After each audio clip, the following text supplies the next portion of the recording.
Welcome to 6 TV. నేను విరచన. ఆధునిక cricket లో అత్యుత్తమ బ్యాట్స్మెన్లు అయిన విరాట్ కోహ్లీ, రోహిత్ శర్మ ఎక్కడికి వెళ్ళినా విపరీతమైన ఫాలోయింగ్ ఉంటుంది. ఏ దేశానికి వెళ్లి ఆడినా వీరిద్దరికి ఫ్యాన్స్ మద్దతు ఇస్తుంటారు. అయితే క్రికెట్ ఆడే ప్రధాన దేశాల్లో ఒకటైన పాకిస్తాన్ లో వీరిద్దరూ ఒక్కసారి కూడా పర్యటించలేదు. 2012 నుంచి 13లో పాకిస్తాన్ చివరిసారిగా భారత్ లో పర్యటించారు. ఆ తర్వాత ఇరు దేశాల మధ్య ద్వైపాక్షిక సిరీస్లు జరగలేదు. ఇక భారత్ 2006లో చివరిసారి పాకిస్తాన్ పర్యటనకు వెళ్ళింది. అప్పటికి రోహిత్ శర్మ, విరాట్ కోహ్లీ జాతీయ జట్టుకు ఎంపిక కాలేదు.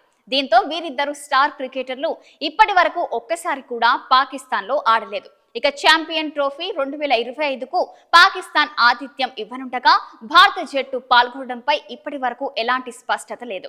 ఈ నేపథ్యంలో పాక్ మాజీ స్టార్ ఆటగాడు క్రమాన్ అక్మల్ ఆసక్తికరమైన వ్యాఖ్యలు చేశారు. రిటైర్ అయ్యే ముందు రోహిత్ శర్మ, విరాట్ కోహ్లీలు ఒక్కసారి పాకిస్తాన్ సందర్శనకు రావాలని కోరారు. పాకిస్తాన్ లో వీరిద్దరికి లభించే ప్రేమ, అభిమానాలు అన్నిటినీ మించిపోతాయని అక్మల్ వ్యాఖ్యానించారు. ప్రపంచ క్రికెట్ లో వీరిద్దరూ స్టార్ ఆటగాళ్లని క్రికెట్ ఆడేందుకు ప్రపంచ వ్యాప్తంగా అన్ని దేశాల్లో పర్యటిస్తున్నారని అక్మల్ అన్నాడు. ప్రతి క్రికెట్ ఫ్యాన్ వారిని అభిమానిస్తుంటారు. వారి అద్భుతమైన బ్యాటింగ్, మ్యాచ్లను గెలిపించే ప్రదర్శనల కారణంగా ఇద్దరికి పెద్ద సంఖ్యలో ఫ్యాన్స్ ఉన్నారు. పాకిస్తాన్ లో వారికి ఉన్న ఫ్యాన్ ఫాలోయింగ్ మిగతా అన్ని చోట్ల చూసినా దానిని మించిపోతుంది అని అక్మల్ వ్యాఖ్యానించారు.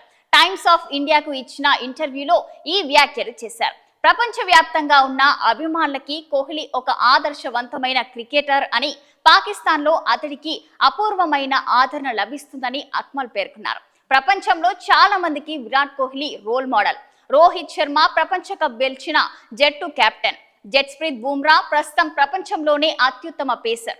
ఈ ఆటగాళ్లు పాకిస్తాన్ లో పర్యటిస్తే ఇక్కడ అందరికీ ప్రత్యేకంగా ఉంటుంది. విరాట్ అండర్-19 రోజులలో పాకిస్తాన్ కు వచ్చాడు, కానీ అప్పుడు అతడికి అంత ఆదరణ లేదు అని అక్మల్ పేర్కొన్నారు. కాగా విరాట్ కోహ్లీ అండర్-19 క్రికెట్ ఆడుతున్న రోజుల్లో పాకిస్తాన్ లో పర్యటించాడు. అయితే అప్పటికి కోహ్లీ గురించి పెద్దగా ఎవరికి తెలియదు. ఇలాంటి మరిన్ని లేటెస్ట్ అప్డేట్స్ కోసం చూస్తూనే ఉండండి 6 టీవీ.